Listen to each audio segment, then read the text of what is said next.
Então vamos falar um pouco sobre equipamentos aqui. Aqui a gente vai falar sobre a parte de áudio e também nós vamos falar a respeito dessa câmera aqui e o sistema que nós estamos usando para estabilizar essa câmera, né?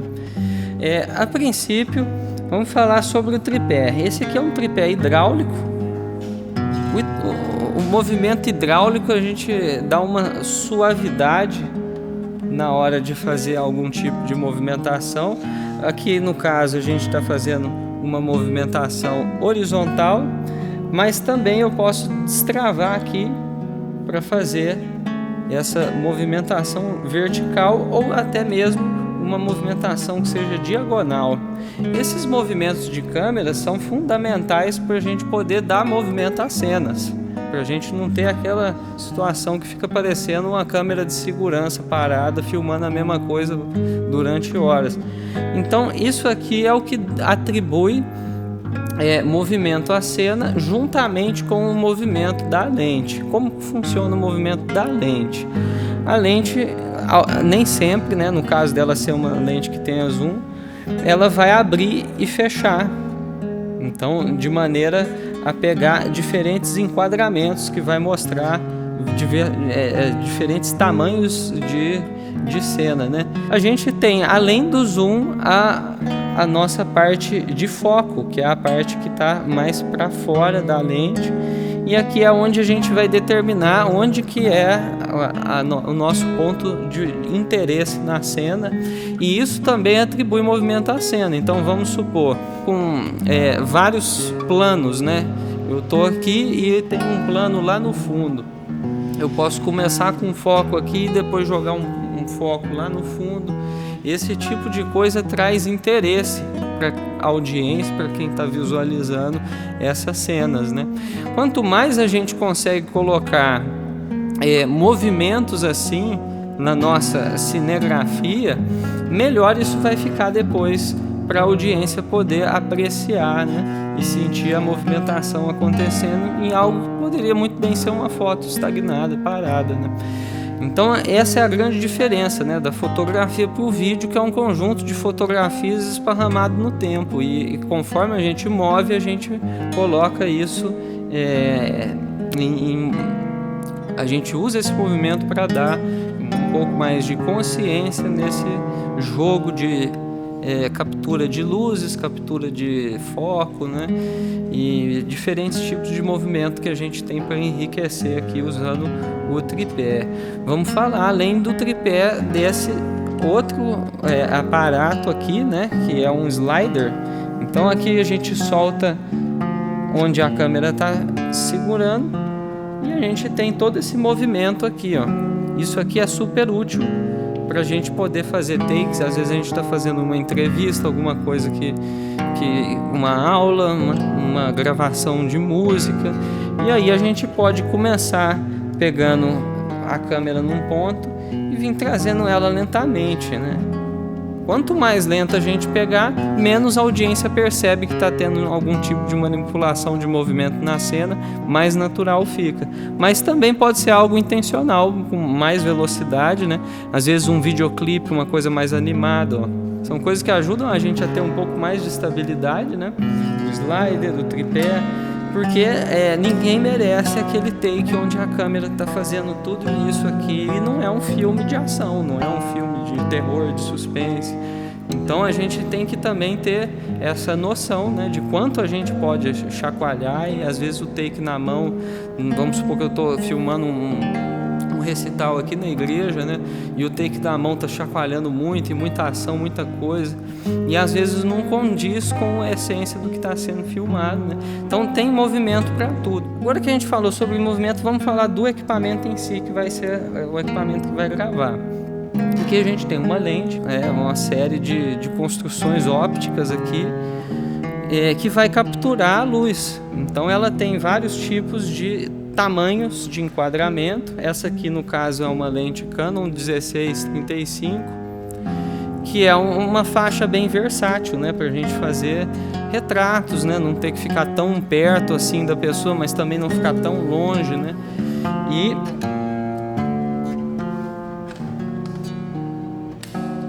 encaixei a lente aqui no bocal, o bocal Canon, né, EF.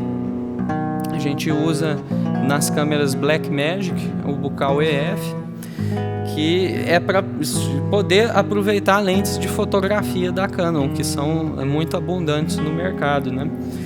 E para a gente abastecer essa câmera, aqui em cima a gente tem uma bateria. E essa bateria, no caso, é um power bank. Ela está sendo conectada à câmera através de um cabo USB.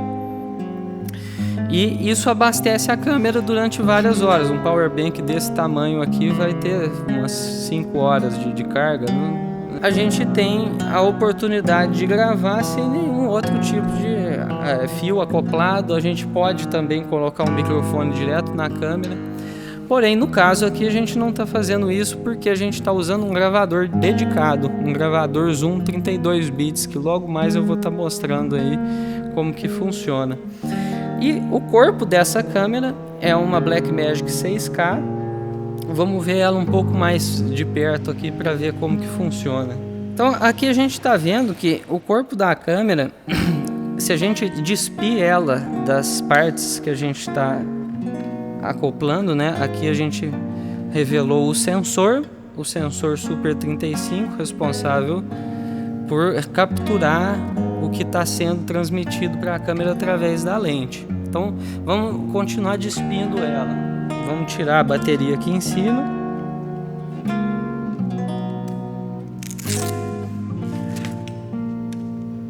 E agora a gente consegue ver essa câmera aqui com o cage em torno do corpo da câmera. Vamos ligar ela aqui para a gente poder ver como que funciona. Ela tem uma bateria interna, então isso permite a gente ligar ela mesmo sem o power bank, né? E pelo próprio painel touchscreen a gente tem várias funções, né? Essa aqui é uma câmera que é 6K, a resolução dela. Então já é uma coisa ainda mais moderna do que o 4K. E aí às vezes as pessoas perguntam, mas precisa disso tudo? As TVs não vão até 4K?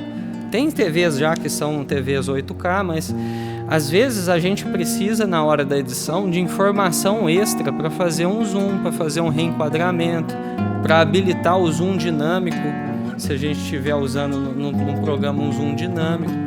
Então se eu tenho mais informação e eu quero enquadrar mais fechado, eu não vou perder essa informação. Porque eventualmente eu vou exportar o vídeo em 4K, eu gravei ele em 6K e eu posso selecionar cenas um pouco menores dentro dessa filmagem, né? Então por isso a gente costuma usar câmeras que às vezes excedem essa resolução de 4K.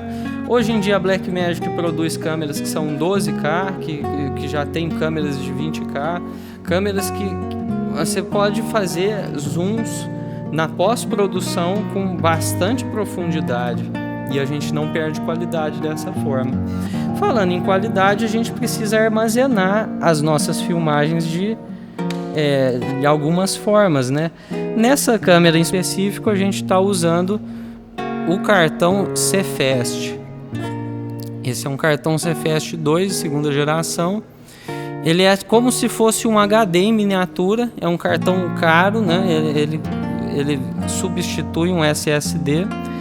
Ele tem uma alta qualidade para poder escrever dados. Então a gente pode gravar com vários tipos de FPS, até 60, 120 FPS, de maneira a fazer o slow motion.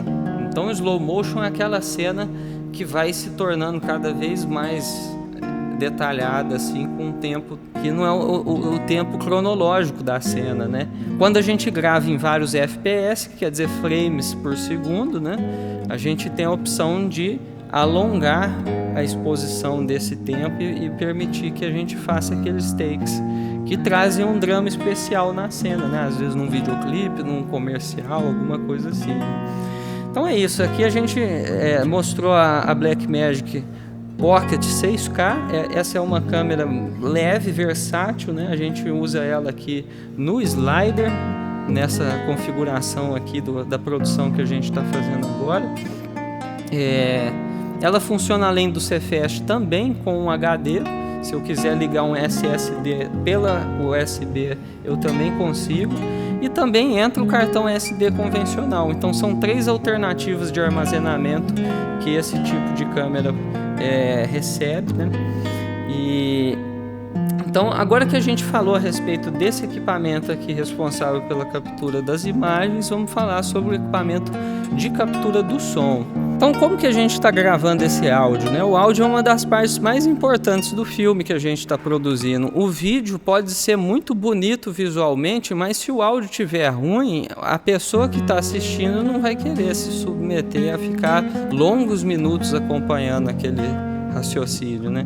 Então a gente está trazendo o sinal que vem desse microfone, que é um AKG C214, para o gravador Zoom F6. É um gravador 32 bits e ele tem 3 canais de cada lado, onde entram microfones XLR. Ele tem uma bateria aqui em cima. Se eu quiser ligar ele numa câmera por USB, numa bateria, eu também posso, para alimentar, né? É um gravador que também tem Bluetooth, esse pequeno pendrive aqui, né? E permite que eu consiga acompanhar por um tablet, por um celular, né, o que está sendo gravado aqui e ajustar os volumes, que eu posso fazer depois, né, no computador, mas se eu quiser fazer isso ao vivo eu também posso. Então esse gravador 32 bits, ele é uma tecnologia muito nova, tem poucos anos que isso caiu no mercado, né? E aí isso quer dizer o quê? Que o gravador, geralmente um gravador 24 bits ou 16 bits grava na mesma altura de ganho. Se eu mudar isso para cima, ele gera ruído. Se depois eu não estou satisfeito com o volume, ele vai gerar ruído para eu pôr volume depois da gravação. No caso desse 32 bits, não. Eu posso pôr qualquer volume que eu quiser e ele não vai gerar ruído adicional, porque ao mesmo tempo que ele grava no mínimo de volume, ele também grava no máximo de volume. Então isso quer dizer, tem uma faixa de dinâmica que pega desde um volume bem baixinho até um avião. Então esse tipo se tornou o gravador padrão da indústria audiovisual. Gravadores 32 bits revolucionaram a maneira de captar o som e quer dizer, se estourar o som, eu não tenho que me preocupar com o som chiado, porque depois eu posso simplesmente abaixar ele no computador. Então é maravilhoso, super versátil, aguenta vários canais. Esse modelo tem 6 canais, mas tem modelo de 8, tem modelo de 10, tem modelo de 2, 3 canais. São várias opções de gravadores 32 bits hoje em dia. E o que garante um som profundo, cristalino, né, é a qualidade do nosso microfone. E aqui a gente está usando esse microfone AKG. É um microfone que usa a ciência do consagrado 414, uma linha muito tradicional da AKG, que já existe há décadas, né? E só que esse aqui, ele tem uma figura de captura que é um 8. Então ele isola os sons que vêm da lateral, ele pega os sons frontais com muita definição e ele também pega o reflexo que está chegando por trás. Então quer dizer, ele traz um som bem fiel das salas que a gente está gravando. E no caso eu estou gravando aqui numa igreja que tem muita reverberação, muita acústica, eu estou bem perto do microfone para pegar menos da parede, menos do reflexo que está chegando de outros locais, né? Mas, por exemplo, se eu estiver gravando um recital, eu posso querer um pouco mais do som da igreja, né? A capela retorna um som que enche a harmonia do instrumento, né? E aí pode ser que eu vou ter um microfone mais distante, ou um microfone perto e outro longe, ou mais de 2. Isso vai depender muito do contexto, né, que a gente vai gravar. Hoje a gente vai gravar o flautista e fagotista Rafael Augusto. Ele vem de Uberlândia para poder fazer essa participação aqui com a gente. E além de músico, ele também é produtor audiovisual, responsável pela Camerata Antiga de Uberlândia, que é um super projeto que vem com essa proposta de revitalizar a nossa contemplação e escuta da música renascentista e música barroca, músicas que a gente chama hoje em dia de música antiga, músicas que pertencem a essa era pré-industrial. E se você tiver interesse, essa produção que a gente está fazendo, mostrando o detalhamento do backstage e falando sobre essas propriedades técnicas do equipamento, né, é uma contrapartida referente a essas gravações que a gente está fazendo aqui na capela, sendo elas a série Templos Dedilhados, onde eu mostro recitais de violão de 6, de 7, 11 cordas, convidados especiais, e também o documentário Alicerces da Harmonia, que fala a respeito do surgimento da polifonia até a Revolução Industrial. Então, a gente vai conferir aqui ainda mais equipamentos, mais procedimentos técnicos, né, para a gente poder entender certinho, né, de como que a gente pensou nessa produção, o que a gente está usando para conseguir a estética desses filmes.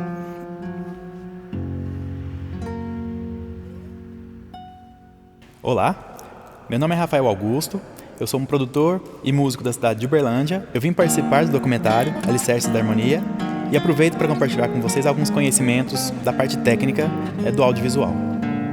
Eu vim mostrar para vocês esse item. Esse item chama Color Checker. É uma ferramenta usada pelos videomakers e cinéfilos para a gente corrigir as cores das câmeras. As câmeras, por vezes, a gente utiliza marcas diferentes, lentes diferentes, então cada uma tem uma imagem ligeiramente diferente. Então a gente utiliza essa ferramenta para fazer a correção das cores, né, que é uma ferramenta utilizada pelo colorista, né, na parte de pós-produção de vídeo, para ele deixar todos os vídeos, todos os takes com o mesmo tom de pele, com as cores o mais fiel possível. Um dos trabalhos do colorista é justamente fazer a parte criativa, né? Ele vai fazer a parte, né, de colorização de vídeo, da parte criativa. Então, se ele quer deixar uma cena um pouco mais escura, um pouco mais dramática, ou um pouco mais feliz, mais alegre, ele vai utilizar justamente a ciência de cores para fazer esses ajustes. Mas não somente isso, uma parte também bastante importante é eu fazer a colorização não criativa, mas a colorização corretiva, né? Então a gente vai utilizar justamente essas ferramentas, né, para corrigir as diferenças de cores entre câmeras diferentes, como nós dissemos, entre lentes diferentes, takes diferentes. Então a gente utiliza primeiro essa ciência da colorimetria para corrigir, né, a cor dos vídeos, para então, né, a gente fazer depois a correção, né, na verdade, a colorimetria criativa. Eu mostrei o primeiro Color Checker, o grande, é um Color Checker chamado Color Checker Video, né, ele já é feito justamente para as produções de audiovisual. A gente tem também essa outra opção, que também é chamado Color Checker, mas esse é um Color Checker mais utilizado para fotografia, né? A gente pode ver que ele tem os mesmos quadrados de cores, né, que é utilizado na pós-produção para a gente fazer essas correções, tá? Com vários quadradinhos a gente consegue fazer o match, digamos assim, né, entre diferentes takes, né? E a gente tem também outras ferramentas, por exemplo, de balanço de branco, né, e também de exposição do vídeo, que a gente pode fazer tudo através dessa única ferramenta aqui. Então, geralmente, né, quando a gente vai fazer uma gravação, o ideal é que você peça, né, para, na hora da cenografia, colocar essa ferramenta, o Color Checker, na frente do rosto, dessa forma. E aí, na pós-produção, né, a gente consegue, né, com vários takes diferentes, todos fazendo esse mesmo processo, a gente consegue deixar eles com a colorização idêntica. Eu aproveito para convidar vocês para assistirem o documentário Alicerces da Harmonia, onde eu estarei tocando flauta doce e também fagote barroco e conversando também um pouco com vocês sobre a história, né, desse período musical, né, do período pré-clássico, tanto, né, período renascentista e período barroco especificamente na história da música.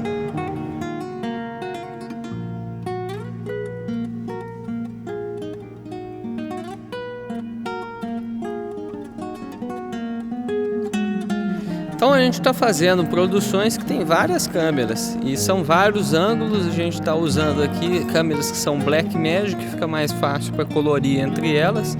Câmeras Blackmagic gravam arquivos muito grandes, né, que a gente tem a resolução ProRes, que a gente tem uma adaptação especial para trabalhar com as máquinas da Apple nessa resolução, e também a própria da Blackmagic, que é o RAW, né, que seria tipo cru, é a gravação que não vem com já uma cor aplicada, ela vem com aquela multidão de capacidades de colorir depois, a gente tem a flexibilidade de dar diferentes looks para essas imagens sem criar ruído, sem ficar aquelas cores muito artificiais quando a gente puxa muito uma cor para uma outra direção, né?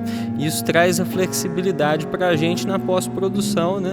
Nessa parte do colorista, né? O profissional que está ali fazendo essa transformação das cores nas cenas e pareando a imagem de uma câmera com a outra, né?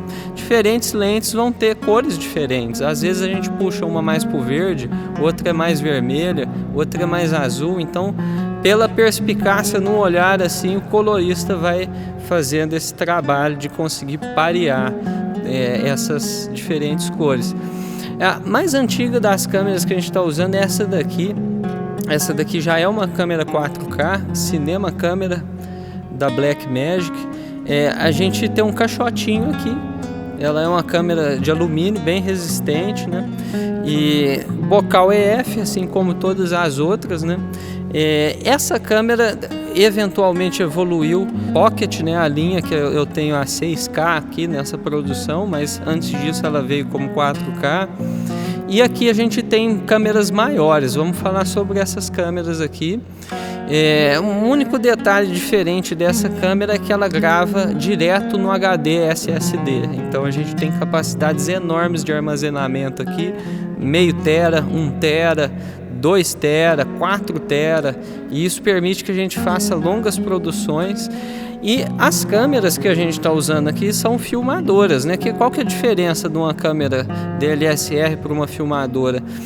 As filmadoras não desligam porque elas não aquecem. Então a DSLR ela é feita para tirar fotos. Ela também grava vídeo, mas chega uma hora que ela, através do trabalho, ela acaba superaquecendo e ela desliga. E essas câmeras têm um sistema de arrefecimento, tem ventiladores, né? E elas se resfriam conforme elas estão sendo usadas, né? Elas demandam muito mais energia, né? Então por isso a gente usa baterias, né? Como a gente tem aqui as baterias V-mount, que a gente está usando para abastecer aqui essas câmeras, né? E aqui eu também poderia usar uma bateria V-mount, eu posso usar um power bank, é bem flexível. E aí a gente pluga como um cabo aqui, né? E vamos falar agora sobre essas câmeras maiores. Então vamos falar aqui dessas câmeras grandes, né? Essa aqui é uma Ursa, é uma câmera que já é pensada como uma câmera broadcast, né? Uma câmera para a gente usar em filmes, televisão. E aqui a gente tem um monitor 10 polegadas, que é o grande diferencial dessa câmera, né? É uma câmera pesada, ela pesa 8 quilos, né? E junto com a lente, junto com a bateria, ela pesa mais de 10 quilos. Então é o tipo de câmera que é impossível a gente operar, ela sem um tripé hidráulico legal para poder ter aquela suavidade de movimento, né? Ela está sendo abastecida por uma bateria aqui. É uma bateria V-mount. Como que funciona a V-mount? Ela tem um V, ela tem um encaixe aqui, ela tem os conectores embaixo, ela pluga direto na câmera e não tem nenhum cabo envolvido aqui.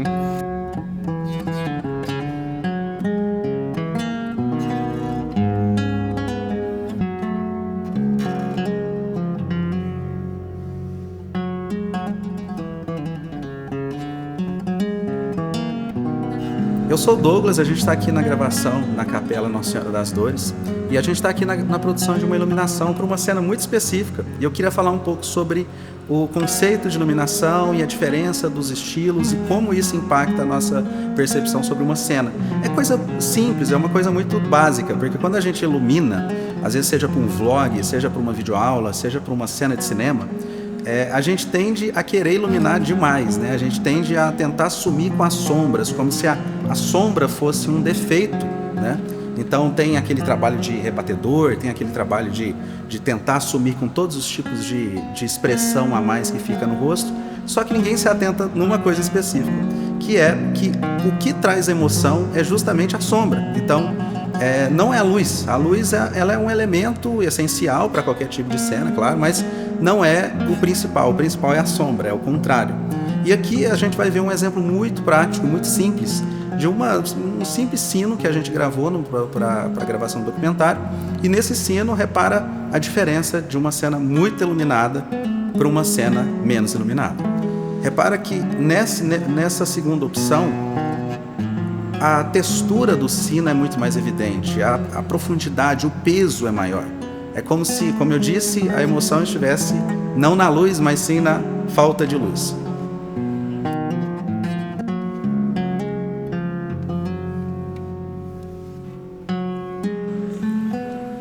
É engraçado porque iluminação, quando a gente fala de temperatura de iluminação e fala quente e fria, no caso fria e quente aqui, é engraçado porque na teoria o nome ele é só uma terminologia, porque azul é frio e quente é uma cor mais amarelada, mais escura. Só que na prática ela funciona exatamente como a palavra funciona, né? Porque uma luz fria, ela literalmente traz uma frieza para a cena. Parece que você está tem menos emoção do que uma luz quente. É como se o calor de uma luz mais quente, mais amarelada, ela trouxesse essa emoção de algo caloroso, de algo quente, literalmente. Então é uma das poucas coisas da produção cinematográfica que é tão literal, né? Literalmente o quente é quente, o frio é frio.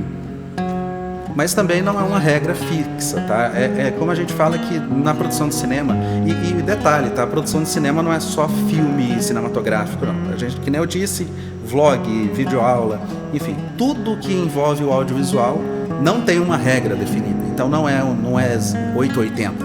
Não é assim, então a luz fria não tem emoção, enquanto a luz quente é o que tem emoção. Não necessariamente. Afinal de contas, frieza é uma emoção. Então, se for aplicado da forma certa, funciona perfeitamente.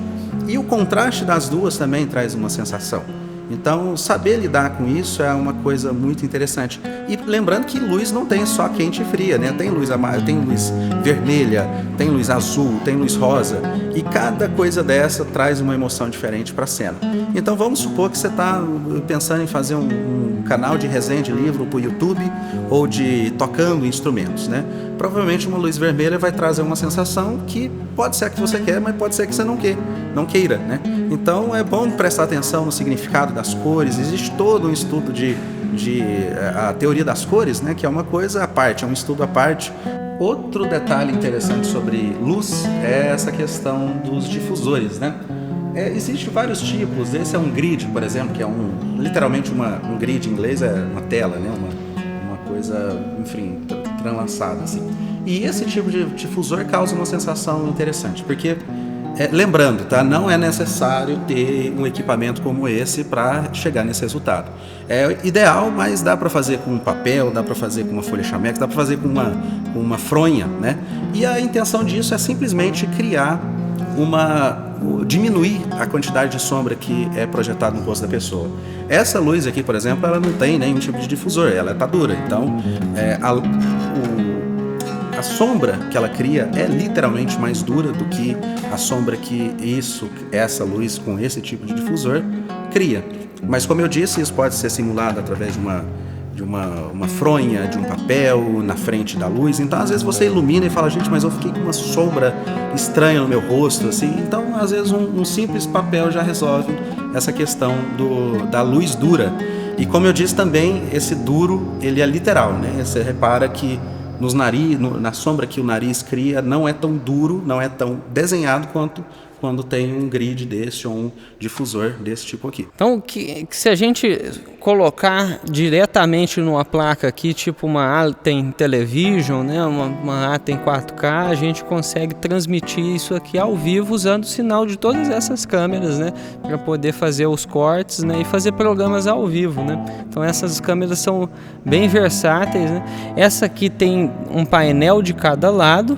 Aqui a gente tem um monitor que vamos supor que o outro cinegrafista aqui quer saber o que eu estou mirando aqui para ele poder filmar de uma forma diferente. Ele só olha aqui na lateral da câmera e aqui ele vai ter a visão do que eu estou filmando. Assim como eu tenho uma visão aqui do monitor principal dela.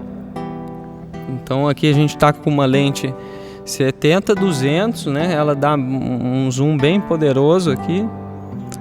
E ainda tem mais um monitor aqui, onde eu posso fazer um acompanhamento do áudio, eu posso fazer um acompanhamento do foco e ver aqui no monitor principal só a imagem final. Tem várias opções aqui para trabalhar com essa câmera, e ela já foi pensada grande desse jeito, né, justamente para atender a necessidade de um monitor grande, né? E aí, por exemplo, aqui a gente tem um monitor 5 polegadas, né?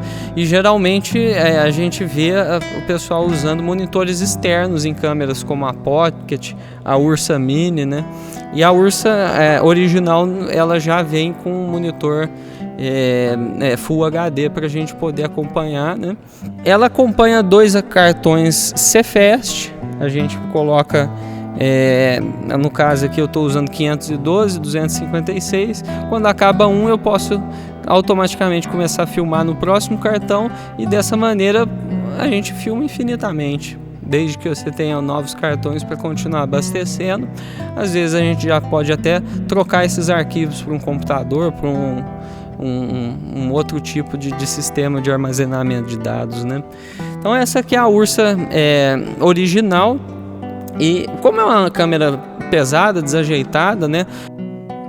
Um pouco depois do lançamento dela, a gente teve o lançamento dessa outra Ursa, que é a Ursa Mini. Então vamos ver aqui como que ela funciona.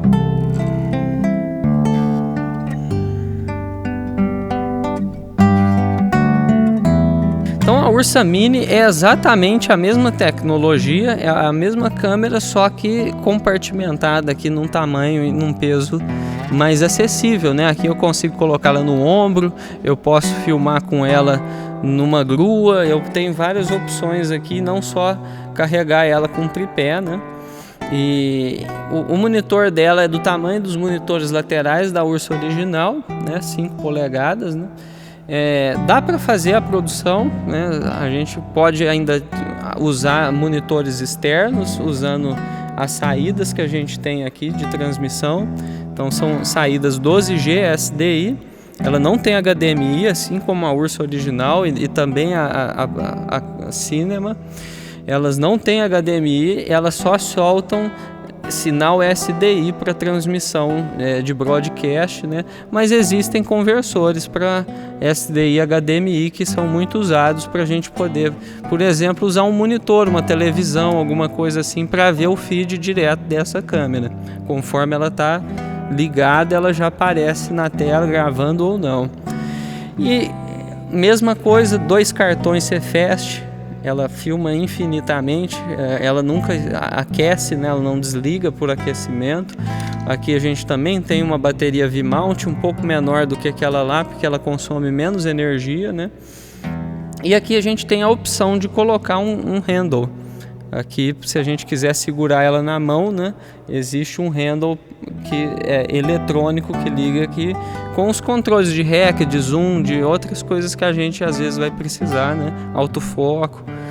Então, aqui a gente tem uma miniatura dessa Ursa grande, né? Com o mesmo desempenho, né? Com um pouco mais de portabilidade, que traz versatilidade para a produção, né? Então agora a gente conheceu essas câmeras que a gente está conhecendo aqui e usando nessa produção. A gente viu também que tem vários tipos de lentes aqui envolvidas, né? Essa aqui é uma lente 10-22 e a gente acabou de ver ela em ação ali no fundo da igreja, agora que a gente está aqui na parte do altar. A 16-35 está gravando a gente na Pocket 6K, enquanto que aqui ela está a 10-22 e ali 70-200. Todas essas câmeras estão com lentes que são lentes com zoom, exceto essa daqui. Essa é uma lente Prime, a gente não tem zoom nela, ela é só 85mm. Esse tipo de lente aqui, entra muita luz nela, dá para filmar em ambientes escuros, né, com pouca iluminação, ao contrário das outras que tem zoom, geralmente a abertura dela fica comprometida por causa do zoom. Essa aqui é 2.8, é legal, 2.8 já é um tanto razoável, né? Essa daqui é 3.5, 4.5, dependendo se ela está aberta ou fechada. A 1635 também é 2.8, às vezes ela é 3.5, dependendo do quanto a gente abrir. E essa daqui, ela é um sistema um pouco diferente, né? Ela não é o F, ela é um T, ela é T1.5, ela abre muita luz. Eu não sei comparar exatamente ao F, mas tipo, dá para filmar no escuro mesmo, né?